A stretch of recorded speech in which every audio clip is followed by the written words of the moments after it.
Ya, pada Selasa malam kemarin, Presiden Prancis Emmanuel Macron telah memulai kunjungan resminya ke Indonesia dan kedatangannya ini disambut oleh Menteri Pertahanan Syafri Samsudin. Penyambutan oleh Menteri Pertahanan ini bisa jadi dilihat sebagai simbol kedekatan hubungan pertahanan antara Indonesia dan Prancis. Karena seperti kita ketahui, dalam beberapa tahun terakhir ini Indonesia banyak sekali membeli peralatan tempur dari Prancis. Yang utama tentu saja ada 42 unit pesawat tempur Rafale yang kita beli dengan nilai yaitu sekitar 8,1 miliar dolar atau sekitar 122,8 triliun rupiah.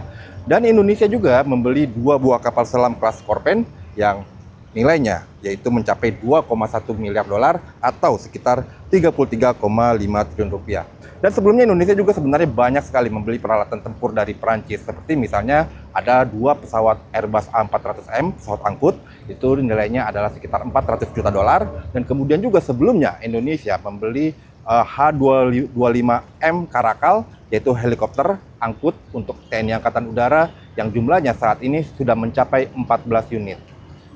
Ada alasan khusus mengapa Indonesia menjadikan Prancis sebagai penyedia alutsista, karena tidak seperti negara-negara barat lainnya, Perancis dinilai tidak terlalu rewel terhadap penggunaan alutsista buatan Perancis untuk digunakan oleh Indonesia. Seperti misalnya tidak ada embargo dari Perancis seperti itu, dan Perancis juga memperbolehkan peralatan tempur Indonesia digunakan sesuai dengan keperluan dari militer Indonesia. Seperti misalnya helikopter Caracal yang tadi disebutkan, itu banyak sekali digunakan di Papua.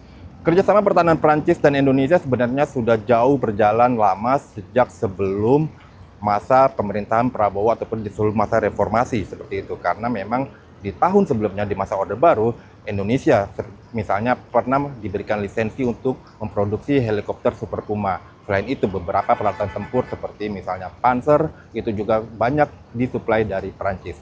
Nah, apakah kemudian kunjungan Presiden Emmanuel Macron kali ini akan juga menghasilkan kesepakatan baru dalam pembelian alutsista? Kita tunggu saja nanti.